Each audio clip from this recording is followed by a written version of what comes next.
বাংলাদেশের অংশ বেশি হলেও সুন্দরবনের মধুর ভৌগোলিক নির্দেশক বা জিআই পণ্যের সনদ নিয়েছে ভারত। ভারতীয় একাধিক গণমাধ্যম ও পশ্চিমবঙ্গের বন বিভাগের বরাত দিয়ে এমন তথ্য জানিয়েছে বেসরকারি গবেষণা সংস্থা centre for policy dialogue CPD. সংস্থাটির অভিযোগ, দেশের প্রশাসনিক উদাসীনতা ও অবহেলার কারণেই মধুর জিআই বঞ্চিত হয়েছে বাংলাদেশ। বুধবার রাজধানীতে সংবাদ সম্মেলন করে সংস্থাটি এসব কথা জানায়। ওয়ালটন ফ্রিজ কিনে অনেকের মতো আপনিও হয়ে যেতে পারেন মিলেনিয়াল। সেরা পণ্যের সেরা অফার। চলতি বছরের শুরুর দিকে বাংলাদেশের টাঙ্গাইল শাড়ির জিওগ্রাফিক্যাল আইডেন্টিফিকেশন বা জিআই সনদ পাওয়ার খবর প্রকাশ করে ভারত, জানিয়ে সমালোচনার ঝড় ওঠে দেশে। চাপে পড়ে সরকার, পাল্টা আবেদন করে জিআই সনদের জন্য, জানিয়ে এখন আইনি লড়াই চলছে দুই দেশের মধ্যে।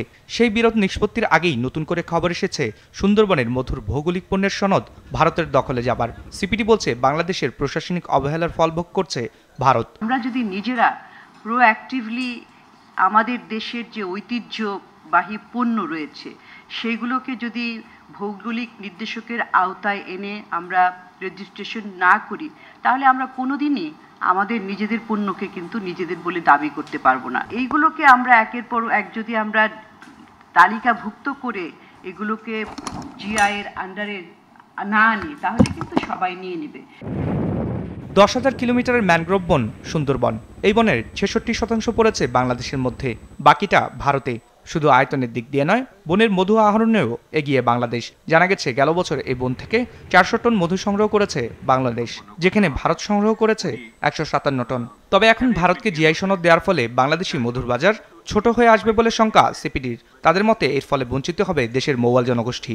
শুধু তাই নয়, স্থানীয় মান আরও বেশ কিছু পণ্যের সুরক্ষা দেওয়ার জন্য এখনই উদ্যোগ নেওয়ার তাগিদ দিয়েছে সিপিডি। এমন একটি কাঠামো এখানে আমাদের একটা দ্বিপাক্ষিক চুক্তি করতে হবে, যেই চুক্তিতে আপনার বিভিন্ন অভিন্ন এবং সমনামীয় যে পণ্যগুলি আছে সেই পণ্যগুলির একটি তালিকার ভিত্তিতে আমাদের একটি আলোচনার করে আমাদের পরিষ্কার হতে হবে কি কি নামে কোন দেশে আমরা এইগুলোকে নিবন্ধন করব এবং কোনগুলো নিবন্ধনের ক্ষেত্রে আমাদের দুই দেশের ক্ষেত্রে কার কার কিরকম জোরালো আপত্তি আছে। আন্তর্দেশীয় পর্যায়ে দ্বিপাক্ষিকভাবে একটি স্বীকৃত কাঠামো তৈরি করতে হবে এবং সেই কাঠামোর ভিত্তিতে এটা করতে হবে। সংবাদ সম্মেলনে বলা হয়, দেশে বর্তমানে জিআই সম্পর্কিত প্রচলিত যে আইন আছে তা পণ্যকে সুরক্ষা দেওয়ার জন্য যথেষ্ট নয়। সিপিডির মতে, সময়ের সাথে সাথে আধুনিক অর্থনীতিতে যুক্ত হতে হলে জিআই প্রক্রিয়াকেও যুগোপযোগী করতে হবে। এজন্য দেশের ভৌগোলিক পণ্যকে আন্তর্জাতিককরণের ক্ষেত্রে জিআই পণ্যের স্থানীয় আইনকে ইউরোপীয় আইনের সঙ্গে সামঞ্জস্যপূর্ণ করতে হবে। এটার যে বাণিজ্যিক স্বার্থ, আমার যে বাণিজ্যিক স্বার্থ থেকে আমি এগুলিকে করতে যাচ্ছি পণ্যের দাম পাওয়ার জন্য, সেটা আমার ইউরোপিয়ান ইউনিয়নে একটা বড়।